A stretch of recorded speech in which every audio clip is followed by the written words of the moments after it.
Kabanata 106 hanggang 110. Ang isang nagbabadyang gintong halo ay pinakawalan sa kanyang katawan saglit, at ang mga kuko ng dragon ng buto ni Wang Jingxi ay biglang tumimik. Kumuha ng larawan ng Golden Dragon Claw. Itago ang iyong mga kamay. Halos sabay na sinigaw ni Long Henshu at Ye Yingluo ang dalawang salitang ito. Ngunit sa oras na ito, si Tang Wulan ay nasilaw sa galit na dulot ng malubhang pinsala ni Xi. Sa sandaling ito, tahimik na lumitaw ang isang balingkinitang palad sa kanang braso ni Tang Wulan. Sa isang mahinang stroke, lumihis ang katawan ni Tang Wulan. Ang Golden Dragon Claw na orihinal na sinampal sa tuktok ng ulo ni Wang Jingxi ay naging isang sampal sa buong Dragon Claw sa kanang bahagi ng Wang Jingxi. Sa tunog ng pop, ang katawan ni Wang Jingxi, na halos doble ang laki ng Tang Wulan, ay nataman sa lupa ng kuko na ito ng direkta mula sa hangin. Si Tang Wulan mismo ay hinimok ng banayad na puwersa at nahulog sa isang tabi. Tama na. Isang malamig na boses ang umalangaw-ngaw sa kanyang mga tainga, parang tambol sa umaga at gabi, na gumising kay Tang Wulan. Si Wu Changkong ay nakatayo sa tabi niya, hawak sa kanyang mga kamay ang malubhang na sugatan na si Xi. Lumapag ang Bone Dragon Body ni Wang Jingxi, at ang buntot na unang natama ng Golden Dragon Claw ni Tang Wulan ay gumawa ng malinaw na tunog ng crack, at ang Bone Dragon Claw sa kanyang kanan ay nabali rin at nakalawit. Sa oras na ito, humiwalay ang mutated na katawan ni Wang Jingxi sa itim na halo, at sabay na tumunog ang mga hiyawan mula sa dalawang populasyon. Si Zhang Yangzi ay nakahiga sa lupa, ang kanyang mga binti ay bali, habang ang kanang braso ni Wang Jingxi ay nabali, at ang sakit ay naging dahilan upang sila ay sumigaw ng hindi matiis. Ang laban sa promosyon na ito ay naging lubhang kalunos-lunos na walang inaasahan ng maaga. Teacher Wu, paano mo pahihintulutan ang iyong mga estudyante na kumilos ng ganito? Si Ye Yingluo ay lumipad na sa entablado sa oras na ito, umungal ang daliri na si Wu Zhangkong. Sinabi ni Wu Changkong kay Tang Wulan, pumunta ka. Mula sa simula hanggang sa katapusan, hindi man lang siya tumingin kay Ye Yingluo. Gusto lang humabol ni Ye Yingluo, ngunit biglang nakaramdam ng napakatalam na nagyayalong hininga mula sa katawan ni Wu Zhangkong, na nagpalamig sa kanyang buong katawan sa isang iglap, at hindi na niya magawa ang hakbang na ito. Ang kanang braso ni Tang Wulan ay bumalik sa normal, at sumunod ang mga pagsabog ng panghihina. Bagamat kanina pa siya nakahinga ng kadiliman, mayroon pa ring hindi komportableng lamig sa pagitan ng kanyang dibdib at tiyan. Kasunod ni Wu Changkong, nakatingin kay Xi sa mga bisig ni Wu Changkong na may pag-aalala, si Guyu ay sumandal din. Sabay kaming bumaba ng stage. Nakatayo sa entablado ng kompetisyon, si Long Henshu ay mukhang madilim na parang tumutulo ng tubig. Sa pagkakataong ito, ngunit may malaking nangyari. 3 tao ang malubhang nasugatan sa isang laban sa promosyon. Bilang referee, dapat akong duty-bound. Isa itong malaking aksidente na hindi nangyari sa loob ng maraming taon. Dinala ni Wu Changkong si Xi ng direkta sa infirmary, at sinuri ng gurong may martial spirit ng healing department ang kanyang katawan. Ay stress fractures lang, bali ng magkabilang braso at bisig, ang pinsala ay hindi menor de edad, ngunit wala nang iba pa sa katawan, ngunit ang mga panloob na organo ay nagdusa ng ilang mga shocks, at ito ay tumatagal ng isang tiyak na oras upang gumaling. Ang madilim na enerhiya na natitira sa katawan ni Tang Wulan ay nalutas din ng guro. Teacher Wu, ako.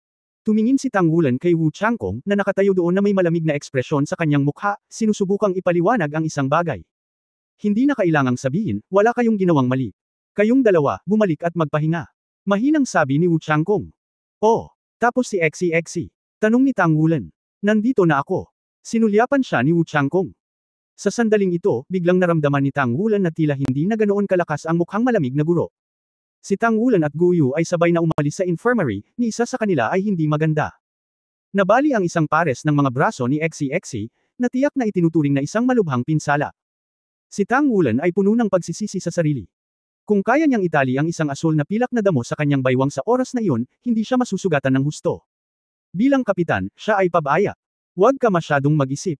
Sinabi ni Guyu kay Tang Wulan, hindi namin inaasahan ang sitwasyon sa oras na iyon. Kung tama ang hula ko, ang martial soul fusion technique na ginamit ni Wang Jingxi at Zhang Yangzi ay sinasabi na ang martial arts fusion skill ay halos wala na sa Spirit Master World, at magagamit lamang kapag ang dalawang martial arts ay lubos na magkatugma. 1. Fusion skills. Malabong narinig ni Tang Wulan sa mga nakaraang klase na kung magkasya ang mga espiritu ng dalawang Spirit Master sa isang tiyak na lawak, maaaring mayroon silang pinakamataas na kasanayan sa pakikipaglaban sa mga Spirit Master, ang martial soul fusion technique.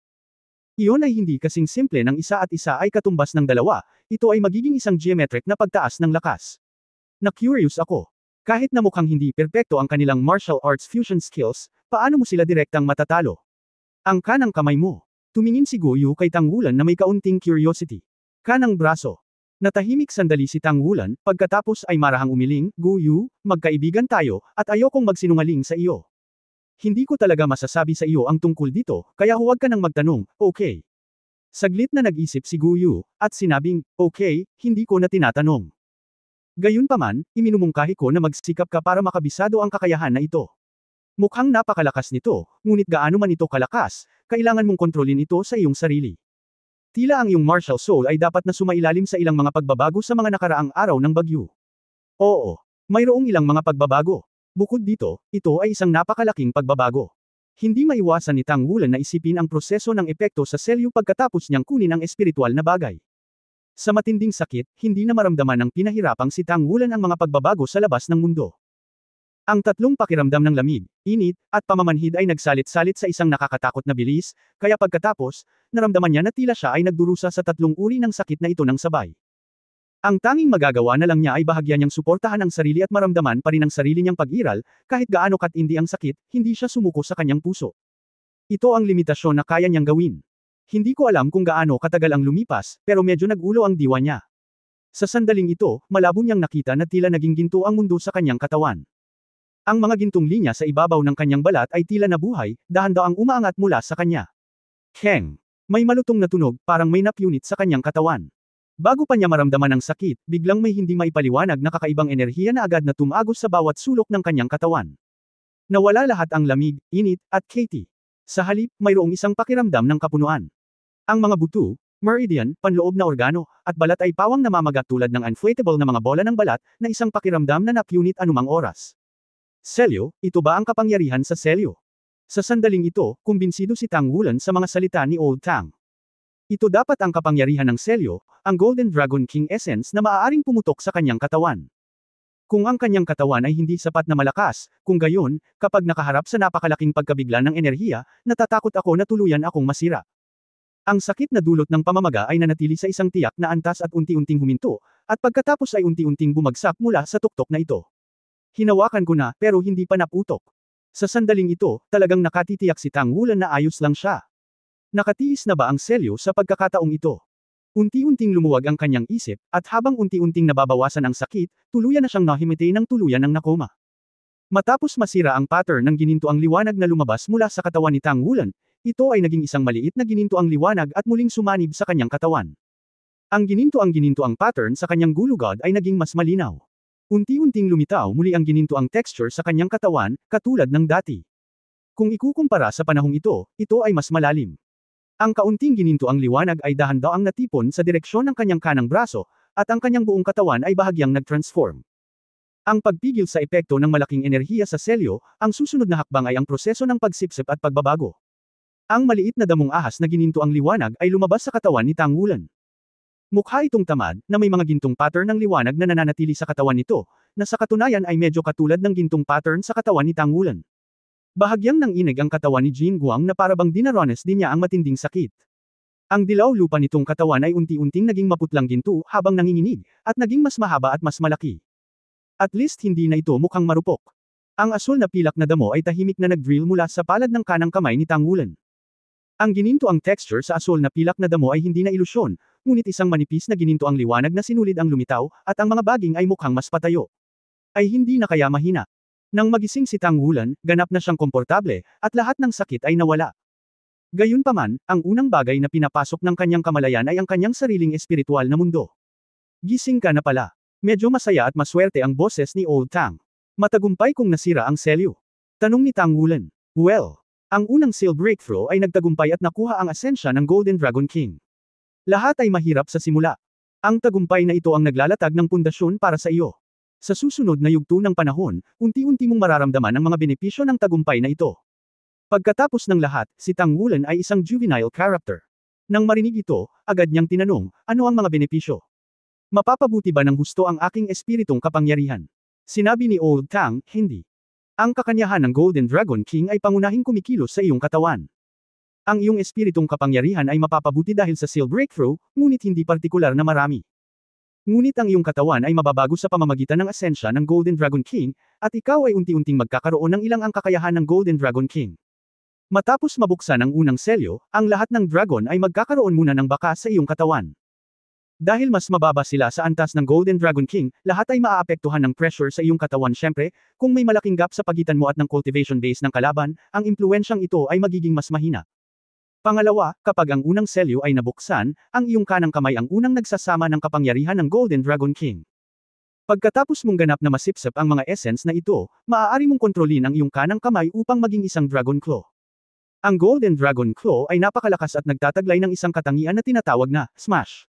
Sa madaling salita, ito ay hindi masisira ng iyong mga gintong antas ay isang tiyak na antas ng dragon.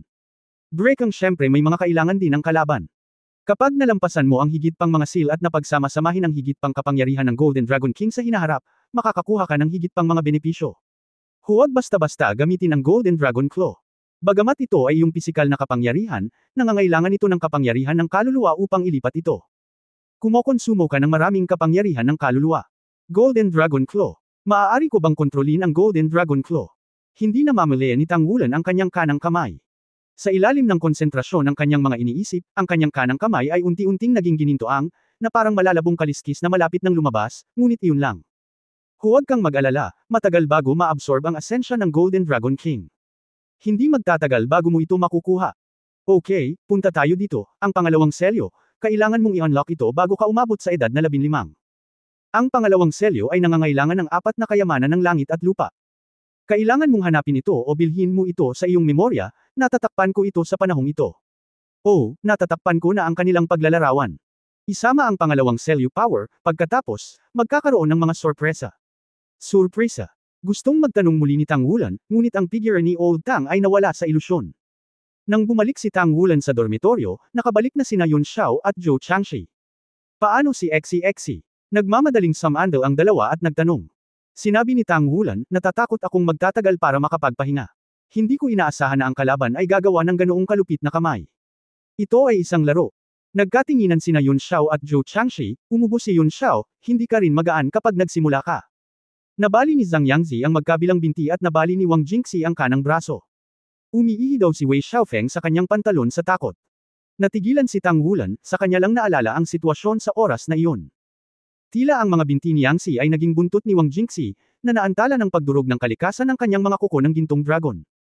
Talagang kritikal ang sitwasyon noong panahong iyon. Sa pagbabalik tanaw ngayon, nang matamaan ko ang fusion body ni Zhang Yangzi at Wang Jingxi, mukhang medyo matamlay sila, at tila nagpapatuloy ang body fusion. Dapat hindi kumpleto ang martial arts fusion skill na ito. Bukod dito, pagkatapos ng pagsasanib, si Wang Jingxi ay hindi gaanong naapektuhan ng kanyang sariling long way. Kung talagang matagumpay ang pagsasama, natatakot ako na hindi pa rin ako manalo. Bagamat ginawa ng Golden Dragon Claw na pumailang lang ang kapangyarihan ng kanyang kanang kamay, ngunit mayroon ding limitasyon. Pakiramdam nito ay maaaring 2 beses ang taas nito. Ang pangunahing dahilan ay ang pagdurog ng mga katangian. Sa huli, nagpasya ba ang direktor na kami ang nanalo? Tanong ni Tangwulan. Umiling si Yun Xiao at sinabing, hindi. Si Direk Long ay may pangit na mukha noong panahong iyon. Inayos niya na tretuhin ka at hindi ibinalita kung sino ang nanalo. Ngunit nakikita ng lahat ang sitwasyon sa oras na iyon. Kung hindi dahil kay Teacher Wu na kumilos sa oras, natatakot ako na. Ang 2 lalaki ay iniwan mo. Talagang hindi ko nakita na may karapatan ka pa. Mapait na ngumiti si Tangwulan, ang aking martial soul ay sumailalim sa isang tiyak na mutation, at hindi ko masabi ang mga detalye. Magmumuni-muni ako sandali. Ang trahedya ng larong ito ay nag-iwan ng napakalalim na impresyon sa kanyang isipan, at sa oras na ito ay labis din niyang pinagsisihan ito, nang hihinayang na hindi siya dapat maging mapusok sa huli. Sana wala silang magawa. Buti na lang, nanalo pa rin kami sa laro. Pagkatapos ng promotion round, dapat tayo ang unang klase. Matapos makuha ang kakanyahan ng Golden Dragon King, nagising siya at nalaman na malapit na ang oras para sa laro, at hindi pa siya nagpapahinga hanggang ngayon. Sa sandaling ito, sa wakas ay nakahinga ako ng maluwag, pumasok sa estado ng pagmumuni-muni ng napakabilis, at sa lalong madaling panahon naabot ang estado ng pagmumuni-muni. Dean Chamber. Ano ang nangyayari? Tumingin si Yuzin kay Long Hengshou na nakatayo sa kanyang desk na may time na ekspresyon. Mapait na ngumiti si Long Hengshou, kakaiba talaga ang mga freshman ngayong taon. Kasalanan ko ang lahat at hindi ko napigilan ang pag-unlad sa tamang panahon. Handa akong tanggapin ang lahat ng kahihinatnan. Ngunit ang dapat kong sabihin ay ang mga freshman ngayong taon. Siguradong maraming talento. Kung sila ay mag-abayan ng mabuti, tiyak na sila ang magiging mga haligi ng Donghai College sa hinaharap. Ang dahilan kung bakit nawala ng kontrol ang laro ngayon ay dahil sa huling sandali, 2 second-ring grade Spirit Master sa first grade class ang biglang gumamit ng hindi kumpletong bersyon ng martial arts fusion technique. Ang martial arts fusion technique na iyon ay dapat napaka-high-end. Dapat ay umabot man lang sila sa ikatlong ring bago nila ganap na maipakita ang kanilang mga epekto. Martial Soul Fusion Skill. Bahagyang itinaas ni Eugene ang kanyang kilay, at isang aksidente ang bumungad sa kanyang mga mata. Habang nagtataka ay medyo hamina din ang galit sa kanyang puso. Oo, martial arts fusion skills. Dahil sa hindi kumpletong martial arts fusion skills na ito naputol nila ang mga bisig ng mga estudyanteng XCXC mula sa Klas 5 ng unang baitang. Ngunit ang mas nakakagulat ay darating pa rin, Klas 5 ng unang baitang. Isang estudyante na may lamang isang singsing at isang 10 taong spirit ring ay biglang nabasag. Ang kanyang kanang kamay ay naging parang dragon. Ang kanyang kanang kamay ay naging parang dragon. Ang martial soul fusion na kasanayan sa kabutihang palad, napigilan ito sa oras kung hindi, malamang na ang ilang mga mag-aaral ay mas malala. Nagulat na sabi ni Eugene, ang isang one-ring spirit master na may mutated na kanang kamay, kayang talunin ang martial soul fusion skills ng dalawang turing great spirit masters. Sinasabi mo ba sa akin ang fantasy? Bumantong hininga si Long Hensho at sinabing, hindi ako makapaniwala noon. Ngunit nasa harapan ko na ang mga katotohanan. Libo-libong guro at estudyante ang nakakita sa sitwasyon noong mga oras na iyon, kaya hindi ko maiwasang magdesisyon. Kung maniniwala ka o hindi, maaari kang mag-imbestiga. Sa aking palagay, ang estudyanteng iyon na nagngangalang Tangwulan, ang mutated Martial the Soul ay ang orihinal na kaluluwa sa academy na si Martial Shrek ay malamang na magagamit lamang sa academy na may kaluluwang Shrek. Alamat. Nagulat si Eugene. Alam na alam niya kung ano ang ibig sabihin ng pangunahing espiritong espirito. Anumang uri ng pangunahing espiritong Panginoon, na sinamahan ng mga mecha, ay tiyak na masisikat. Shrek Academy, ang paglitaw ng 5 salitang ito ay naging sanhi ng kanyang mga mata, ang di ng Donghai Academy, na puno ng pagpipitagan. Kung ito ang kaso, magiging excusable na mangyari ito ngayon. Kung tutusin, napakaraming aksidente. Direktor Long, maaari kang sumulat ng isang detalyadong ulat tungkol sa bagay na ito at ipadala ito. Sinabi ni Long Hensho, ang orihinal na martial soul ni Tangwulan ay ang waste martial soul na blue silver grass. Kung mayroon siyang mutated main martial soul, nangangahulugan ito na maaaring siya ay isang kambal na martial soul, at hindi na siya magiging basura. Ngunit isang henyo. Dean, may mungkahi ako. Ano? Tumingin si Eugene sa kanya nang may pagdududa. Mapait na ngumiti si Long Hensho, nararamdaman ko na ang kasalukuyang sitwasyon sa unang baitang ay hindi na angkop para sa patuloy na pagsali sa kompetisyon sa pag-promote. Kung isa sa alang-alang ang sitwasyon ngayon, lalo pa ang ikalawang baitang, kahit na ang ikatlong baitang ay maaaring hindi sila mapigilan. Ito ay hindi kinakailangang isang magandang bagay para sa mga mag-aaral. Sa tingin ko ay dapat nating tretuhin ang freshman na ito ng may espesyal na pagtrato. Paano ang tungkol sa isang espesyal na paggamot? Kumikislap ang mga mata ni Long Hensho, ordinaryong pagtuturo lang ang antas ng kanilang henyo. Sa tingin ko ay hindi ito sapat. Mas mabuting mag-set up ng isang espesyal na klase batay sa orihinal na 5 klase, na may pinakamahuhusay na guro sa kolehiyo. Espesyal na turuan ng mga mag-aaral sa unang taon na may pambihirang mga talento. Mula sa junior department ng kolehiyo hanggang sa hinaharap na senior department, kailangan nilang maging 8 o 9 na taon sa paggabay sa kolehiyo. Malapit na ang Donghai College ano? Ang mga mata ni Eugene ay nagpakita ng kulay ng pag-iisip. Kailangan kong sabihin na naantig siya sa mga salita ni Long Hensho. Isang espesyal na klase na naglilinang ng mga espesyal na talento at nagtutuon ng pinakamahusay na mapagkukunan sa buong kolehiyo upang sanayin sila. Batay sa mga espesyal na kalagayan ng mga freshmen na ito, ang hinaharap ay magkakaroon ng magagandang pagkakataon upang magdagdag ng ningning sa kolehiyo, upang ang kolehiyo ay makapag-recruit ng higit pang mga talento sa hinaharap na pagpapatala. Sobrang inggit siya sa mga kolehiyo sa nangungunang malalaking lungsod na maaaring mag-recruit ng mga estudyante sa buong liga. Ito rin ay isang mahalagang dahilan para sa malakas. Bagamat ang Donghai City ay isang malaking lungsod sa silangan, at ito ay umunlad ng komersyo at napakaunlad sa tulong ng yamang dagat, ito ay isang tahimik na sulok kung tutuusin. Ang liblib ay natural na pumipigil sa mga mag-aaral mula sa mas maraming lugar na piliin ang lugar na ito. Ang Donghai College ay isang intermediate college sa buong kontinente. Ang mid-top shooting ay nasa mid-downstream level, na hindi napapansin. Marahil ang bagong batch ng mga freshmen sa taong ito ay talagang isang pagkakataon. Kung gayon, paano mo planong i-configure ang faculty? Ang hardware ay madaling hawakan. Kung nag-set up ka ng isang espesyal na klase, maaari mong gamitin ang lakas ng kolehiyo upang sanayin ito. Malinaw na nagplano na si Long Hensho at sinabi ng walang pag-aalinlangan, ang guro ng Chao Changkong ay ang punong guro. Siya ay isang tunay na numero 1 sa akademya, at ang mga resulta ng promosyon na ito ay maaaring magpakita ng kanyang antas ng pagtuturo. Noong siya ay nasa senior department, siya ay pinisil out ng ibang mga guro at siya ay wala sa grupo. Hindi niya talaga ipinakita ang kanyang mga kakayahan. Sa palagay ko ito ay pinakaangkop para sa kanya upang sanayin ang mga nangungunang mag-aaral sa isang maliit na hanay. Oo. Tumango si Yuzin, sumasang-ayon ako sa iyong panukala sa prinsipyo, at isusumit ko ito sa Board of Directors ng kolehiyo para sa pagsasaliksik. Okay, maaari kang bumalik muna. Magalang na sinabi ni Long Hensho, President, lalabas muna ako. Lihim siyang natuwa sa kanyang puso na talagang naakit ang dekano sa kanyang sariling mga salita, at sa pagkakataong ito ay itinuturing na nalantad ang pangyayari at hindi na muling paparusahan. Sinadya niyang gumawa ng ganitong paraan, na talagang isang paraan para iwasan ang sarili. Siyempre, optimistic talaga siya sa special class na ito. Nang magising si Tang Wulan mula sa pagmumuni-muni, maliwanag ang kanyang henyo. Hindi na bumalik si Xi, dapat ay nanatili siya sa infirmary para mag-obserba, nagmumuni-muni pa rin sina Zhou Changshi at Yun Xiao. Ang magkakasunod na tagumpay ng ikalimang baitang ng unang baitang sa kompetisyon sa promosyon ay nagpasigla din sa buong klase na maging masigla at pataas na estado. Ang lahat ay napakasipag sa paglilinang. Ang malakas na pakiramdam ng lakas sa kanyang katawan ay nagparamdam kay Tang Wulan na tighten-gala siya sa langit at humagulgol. Mula sa pagsira ng selyo hanggang ngayon, hindi niya naranasan ng mabuti ang mga pagbabago sa kanyang katawan. Subconsciously sumulyap sa kanyang mga kamay. Sa ibabaw, wala itong pinagkaiba sa dati. Kaya lang parang naging fairer ang kulay ng balat, at mas nagiging elastic kapag hinawakan ng iyong mga kamay. Ang kapangyarihan ng espiritu ay makabuluhang napabuti, dapat itong mas mataas ng kahit isang antas, at ang kontrol sa kapangyarihan ng espiritu ay tila naging mas malakas. Ito ay dapat na isang sitwasyon kung saan ang kapangyarihan ng espiritu ay napabuti.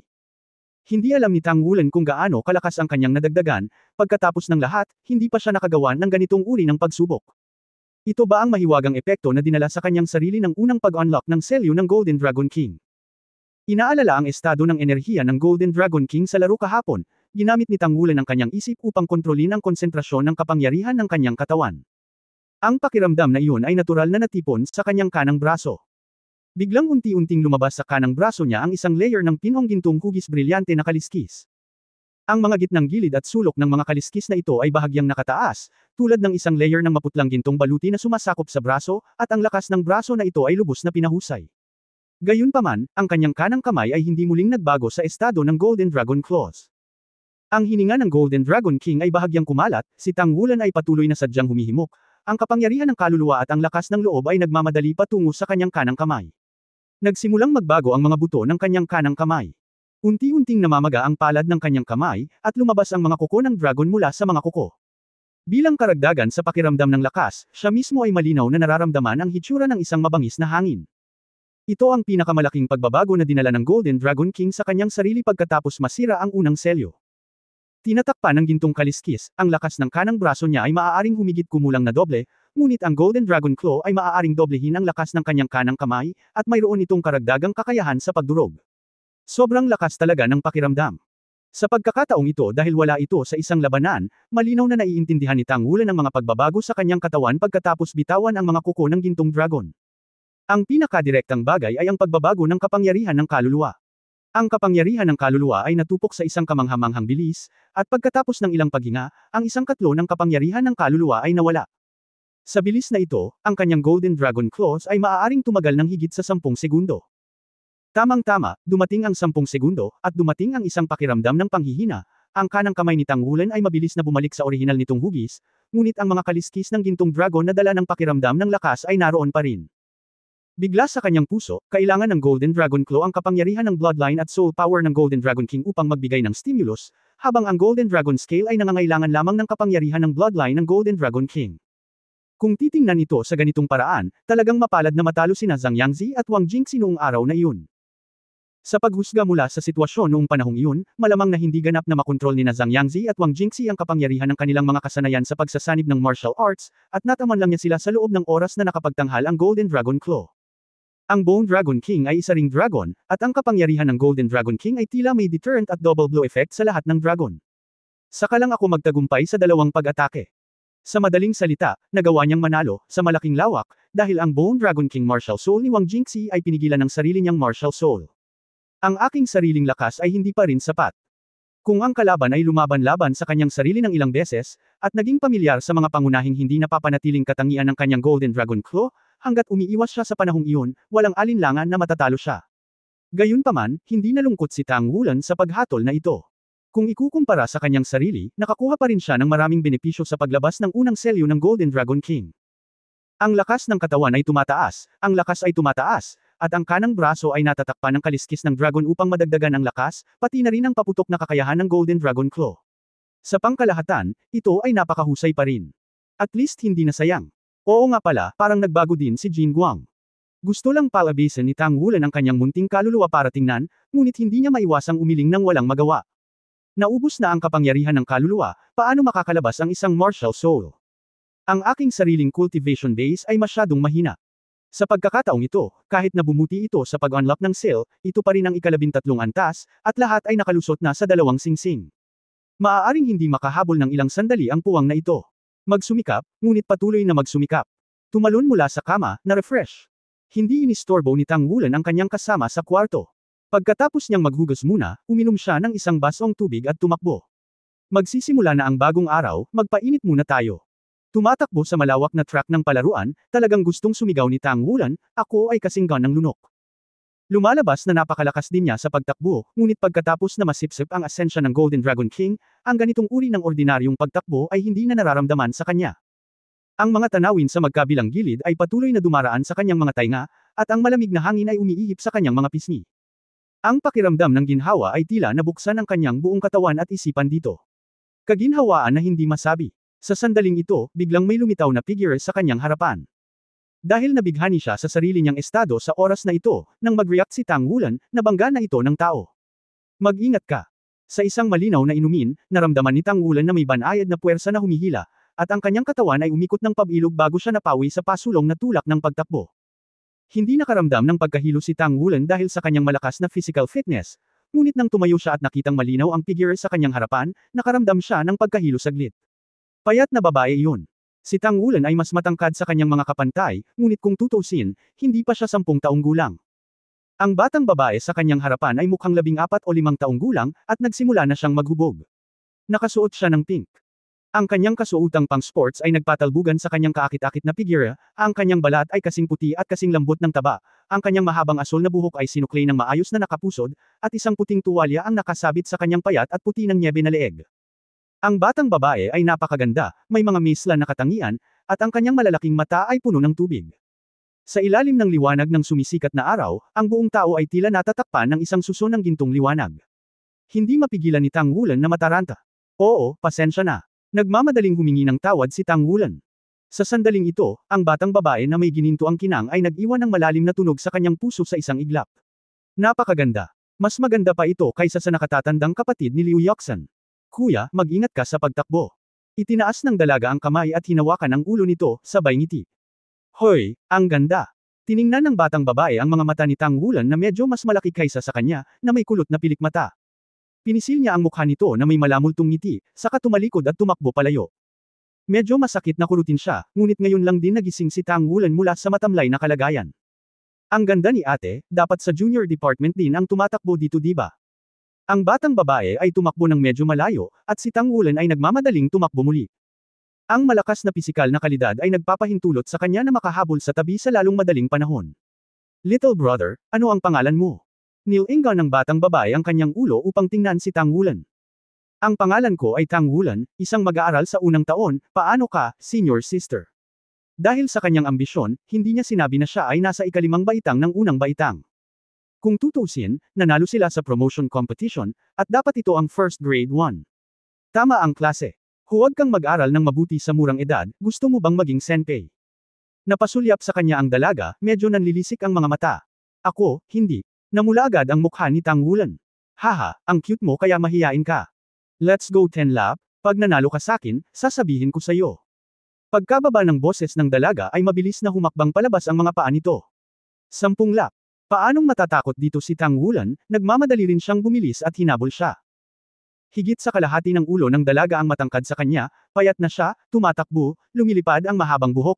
Napakaganda ng tindig nito sa pagtakbo, punong-puno ng elastisidad ang mahahabang binti, sa tuwing lalabas ang kanyang lakas, kitang-kita niya ang pag-ikot ng kanyang maliliit na balakang. Ang buong katawan ay puno ng sigla ng kabataan. Kung tutusin, malakas ang stamina ni Tang Wulan. Kahit na siya ay naghihirap sa isang pagkawala sa figure, siya ay may isang malinaw na kalamangan sa ganap na bilis. Hindi na niya nalampasan ang dalaga, ewan kung bakit, laging may boses sa puso niya na nagsasabi sa kanya na manood. Kaya naman, sinundan niya ang dalaga sa di kalayuan, tumingin sa harapan, at tumakbo sa bilis nito. Ang pisikal na lakas ng batang babae ay medyo mahusay, at ang kanyang bilis ay hindi nabawasan, ngunit patuloy na bumubuti. Sabay tumakbo ang dalawa. Maya-maya, 10 laps na ang darating. 100 metro ang natitira. Noon lamang naalala ni Tang Wulan ang layunin ng laro, ang kanyang mga paa ay biglang bumilis, at ang malakas na puwersa sa kanyang katawan ay pumutok, itinulak ang kanyang katawan upang mabilis na humabol, at nang siya ay 50 metro ang layo mula sa linya ng pagtatapos, nalampasan niya ang babae ng walang kahirap-hirap. Aray! Isang masakit na sigaw ang biglang dumating mula sa likuran. Nagmamadaling ibinaling ni Tang Wulan ang kanyang ulo upang tumingin. Ngunit ang tanging nakita niya ay isang kulay rosas na figure na nagmamadali sa linya ng pagtatapos mula sa kanyang gilid, na bumagal. Haha, tanga, niloloko ka. Napakalinaw ng malapilak na kampana ng dalaga sa liwanag ng umaga nitong campus. Malinaw na nalinlang, ngunit tinitingnan ang kanyang ngiti na parang bulaklak na namumukadkad, hindi maaaring magalit si Tang Wulan. Matapos tumakbo sa finish line at lumapit sa babae, napakamot ng ulo si Tang Wulan, nakakamangha si senior sister.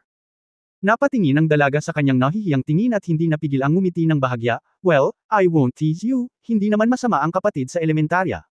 Keep it up. Pagkatapos magsalita, tumalikod siya at naglakad patungo sa dormitoryo. Ang kanyang kanang braso ay kumaway patalikod sa kanya, kumaway palem kay Tang Wulan. Sa pagtingin sa kanyang likod, si Tang Wulan ay biglang nakaramdam ng bahagyang kakaiba sa kanyang puso. Hindi niya alam kung ano iyon.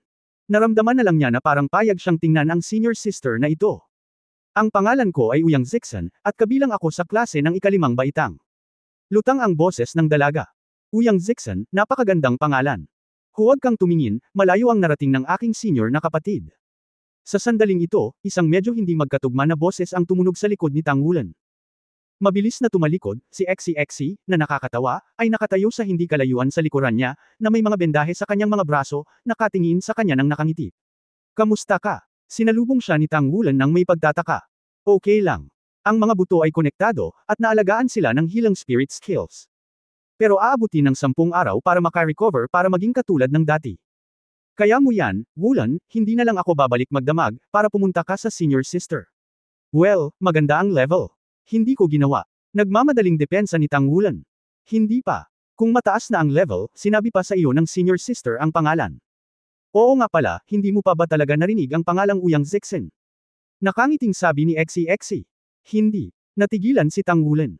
Sinabi ni Exi, ang aming unang bulaklak sa paaralan sa intermediate department. Hindi mo pa ito narinig.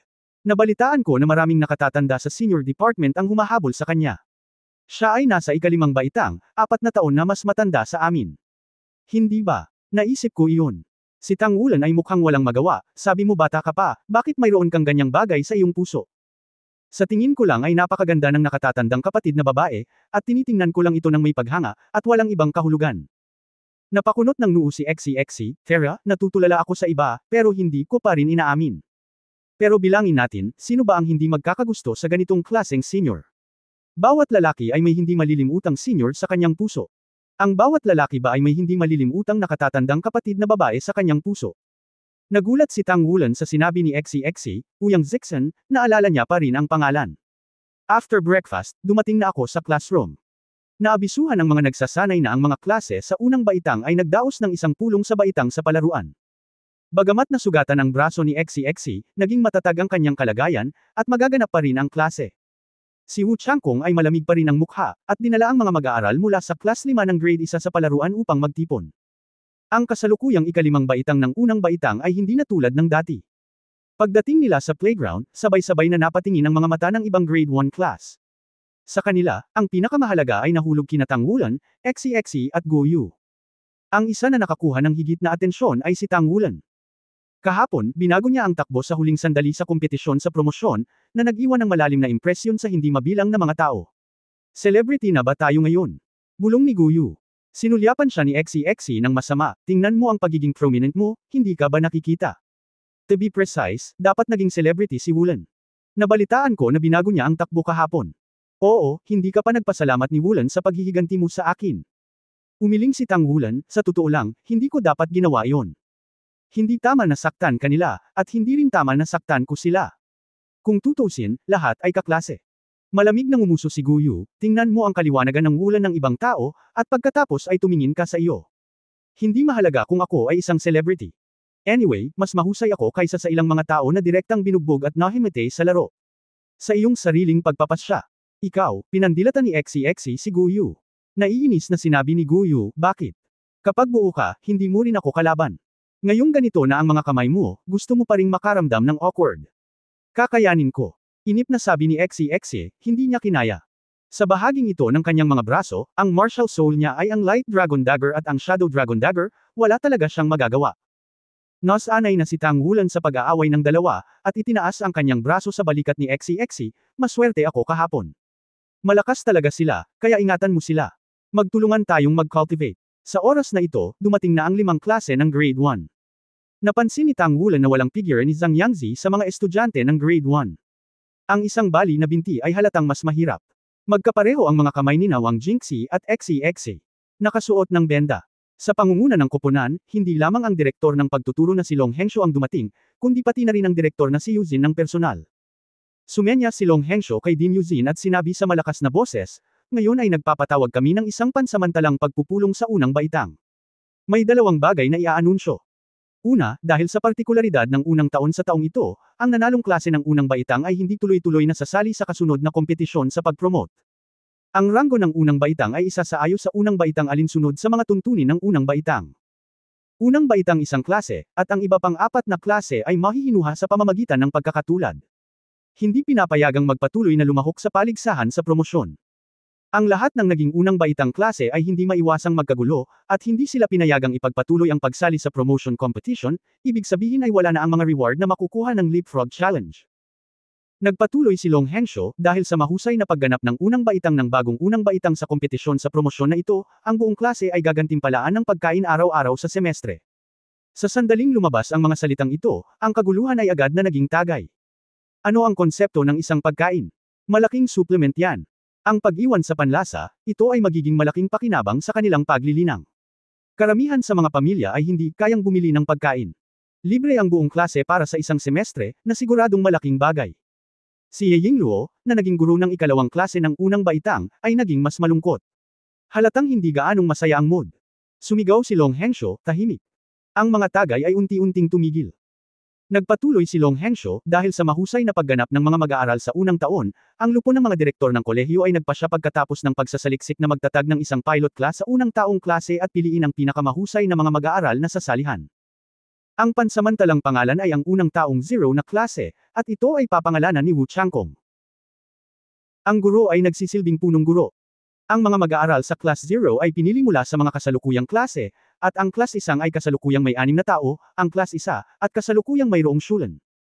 Goyu Class 1 Class 2, Zhang Yangzi, Wang Jingxi, at Wei Xiaofeng. Paano kung mangyari ang grade na ito sa hinaharap? Unang baitang 0 klase. Ano ito? Hindi napigilan ng mga estudyanteng naruroon na medyo mataranta. Sa kasaysayan ng Donghai College, hindi kailanman nagkaroon ng sitwasyong tulad ng 0 class. At ito ay si G. Wu Changkong na siyang punong guro. Ano ang ibig sabihin nito? Nagulat ang tatlo ni Tang Wulan, at parehong nagulat sina Wang Jingxi at Wei Xiaofeng sa kabilang panig. Napatingin silang dalawa sa direksyon ng trio ni Tang Wulan. Ang mga mata ni Wei Xiaofeng ay puno ng puot at puot, habang ang mga mata ni Wang Jingxi ay bumagsak kay Tang Wulan mag-isa, ang kanyang mga mata ay mukhang medyo komplikado. Walang ekspresyon si Wu Changkong. Sa katunayan, inabisuhan siya ng College Board of Directors sa lalong madaling panahon matapos ang desisyon kagabi. Sinabi ni Long Hengshou, bukod pa sa 2 abiso, mayroon ding desisyon sa parusa. Sa laban sa promosyon kahapon, ang unang baitang 1 at 2 baitang ay pinaglabanan. Ang mga mag-aaral ng magkabilang panig ay sumunod sa pagkakaibigan una at ang pangalawa sa kompetisyon. Ang layunin ng kompetisyon ay naging sanhi ng 3 kalahok na malubhang nasugatan, malubhang pinuna ang 6 na lahat ng mga kalahok, at hindi maaaring makatanggap ng gantimpala sa 6 na kalahok, at ang mga mag-aaral ng magkabilang panig ay sumunod sa pagkakaibigan sa una at pangalawa sa kompetisyon. Sila, pinagkaita ng mga gantimpala. Parang kahit manalo ka sa promotion competition sa parehong grade, walang reward. Na-promote lang. Marahas itong sinabi ni Long Hengshou, ngunit tila hindi ito tunay na parusa.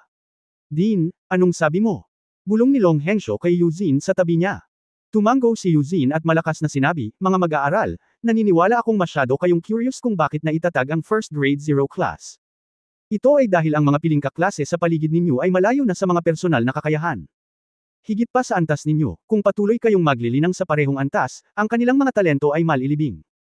Ito ay nagsasabi sa inyo na kung gusto ninyong sumikat, sa hinaharap, dapat kong gawin ang higit na pagsisikap sa kanila, sa hinaharap. Na mas maraming tao ang maaaring sumali sa Zero Class sa malapit na hinaharap at maging pinakamahusay na talento ng ating Donghai College, na disband na, at ang mga punong guro ng bawat klase ay aakayin ng mga mag-aaral pabalik sa unang baitang ang guro ng klase ay pansamantalang papalitan ni Director Long Hengshu hanggang sa mapili ang isang bagong guro sa klase na si Teacher Wu Changkong at ilang mag-aaral mula sa unang baitang zero na klase ay mananatili. Sa sorpresa, inggit, at puot, bumalik sa silid-aralan ng 5 klase sa unang baitang. Tanging ang dean at ilang guro at estudyante sa first grade zero class ang naiwan sa playground. Mga anak, pumunta kayong lahat dito. Sumenya si Yuzin sa lahat. Bagamat medyo ayaw, nagsama-sama pa rin sina Tang Wulan at Wang Jingxi at Wei Xiaofeng. Sa harap ng dekano, kahit si Wei Xiaofeng ay hindi nang ahas na maging mapangahas, ngunit halatang may kaunting kawalan ng pagkakaisa sa pagitan ng dalawang panig. Tumingin si Yuzin sa 5 bata sa harap niya, at hindi naiwasang magkunot ng kanyang kilay, at malamig na sinabi, kayo ay may kakayahan. Sa tingin mo ba kung ikaw ay namumukod tangi sa iyong mga kaedad, ikaw ay napakahusay. Tingnan mo, ano ang hitsura nito? 2 sa 5 tao ang nabalian ng mga braso, at ang isa sa silid-aralan ay may putol na paa. Lahat silang 5 ay medyo natarante sa pagbulyaw, at hindi nila akalain na haharapin sila ni Yuzin ng may maaanghang na pagbulyaw. Nagpatuloy si Yuzin sa isang malungkot na ekspresyon, sinabi ko lang ang layunin ng pag-set up ng zero class, natatakot ako na maantala ka nito. Gayunpaman, kayong mga maliliit na bagay, inalis mo rin ang iyong mga mapagmataas na puso at binigyan ako ng isang matapat na buhay. Kung hindi mo gagawin, huwag sisihin ang academy sa pagiging magalang. Binabalaan kita, kung mangyari muli ang sitwasyong tulad ng kahapon, lahat kayo ay tatawagan na parusa. Nakaupo sa balon at pinagmamasdan ang langit sa Federation sa kanila, may mga talento na mas magaling kaysa sa iyo. Kailanman ay walang kakulangan ng mga henyo sa mundong ito, at hindi kailanman nagkukulang ng namamatay na mga henyo. Ang isang henyo na gustong maging isang mahusay na henyo ay kailangan ding magsumikap ng higit pa kaysa sa mga ordinaryong tao. Sa ganitong paraan lamang maaari kang maging karapat-dapat sa iyong henyo. Naiintindihan ko. Hindi. Naiintindihan ko. Bago ang matinding galit ng dean, medyo hindi na may angat ng 5 ang kanilang mga ulo. Pinirmahan ko ang kasunduang ito. Binaliktad ni Yuzin ang kanyang pulso, at may isang tumpok ng papel na puno ng mga salita sa kanyang kamay, na ibinigay niya sa 5 tao. Walang kamalay-malay na kinuha ng 5 tao ang panulat at papel, at sinulyapan ito ni Tang Wulan, at nakitang nakasulat ito sa itaas, kasunduan, 3 karakter.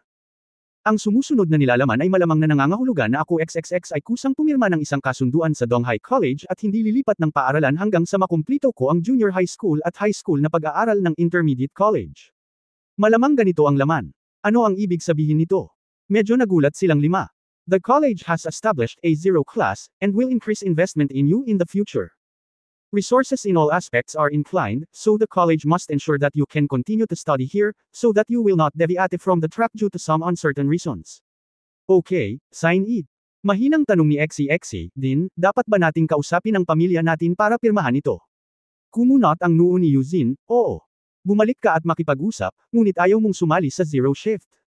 Masyado akong abala at wala akong oras para hintayin kang gawin ang mga bagay na ito. Sa oras na nag-uusap sila, pinirmahan na ni Tang Wulan ang kasunduan sa kanyang mga kamay. Para sa kanya, walang epekto ang kasunduang ito. Hindi niya alam kung saan pa siya mag-aaral maliban sa Donghai College. Ang pagpayag ng akademya sa resource linang, para sa isang tulad niya na naging inutil, ay parang pay sa langit, walang dahilan para hindi pumirma. Halos pumirma si Guyu kay Tang Wulan. Nang makitang pumirma na silang dalawa, wala nang masabi pa si XXX. Mukhang magiging maayos kung hindi aalis sa East China Sea Academy. Sa kabilang banda, pumirma rin si Wang Jingxi, tanging si Wei Xiaofeng lang ang nag-alinlangan, din, hindi magandang hindi pag-usapan ito sa pamilya. Sa tingin ko kailangan pa nating pag-usapan ito. Kung tutusin, baka payagan ako ng pamilya natin na pumunta sa senior department sa hinaharap. Magandang pag-aaral sa kolehiyo. Tumango si Yuzin, lahat ay may mga hangarin. Maaari kang bumalik sa pangalawang klase. Ang bilang ng unang baitang zero na klase ay ginawang 5 tao. Habang nagsasalita, nabawi na niya ang kasunduan sa kamay ni Wei Xiaofeng. Kumaway sa kanya. Medyo komplikado ang mga mata ni Wei Xiaofeng, ngunit pagkatapos ng lahat ay hindi niya nakuhang muli ang kasunduan, at yumuko sa din bago lumingon sa direksyon ng gusali ng pagtuturo. Umalis siya, ngunit nagbago ang orihinal na mabagsik na mukha ni Din Yuzin. Ang dating solemnity, coldness ay natunaw sa isang iglap, na palitan ng magiliw ng ngiti. Sa mahiwagang kasanayang ito sa pagbabago ng mukha, ang 4 ni Tang Wulan na nanood ay hindi maiwasang makaramdam ng kaunting katamaran. Bueno, nilagdaan mo ang kasunduang ito, ibig sabihin, mula ngayon, ikaw ang magiging pangunahing elite ng kolehiyo. Iginagalang namin ang pagpili ng mag-aaral na si Wei Xiaofeng, ngunit naniniwala ako na tiyak na pagsisisihan niya ang kanyang pinili ngayon. Kahit na ang ating Donghai Academy ay hindi mataas ang ranggo sa mainland, ngunit pagkatapos ng lahat, ito ang tanging intermediate na Spirit Master Academy sa isang malaking lungsod. Kapag ang mga mapagkukunan ng Academy ay higit na mas mahusay kaysa sa amin. Sa pakikinig sa tiwala ng mga salita ng dekano, ang 4 na tao na kakapirma pa lang ng kasunduan ay halatang nasa mabuting kalagayan. Tanging si Wu Changkong, na nasa hindi kalayuan, ang kumaibot sa gilid ng kanyang bibig nang marinig niya ang mga salitang ito. End of this chapter.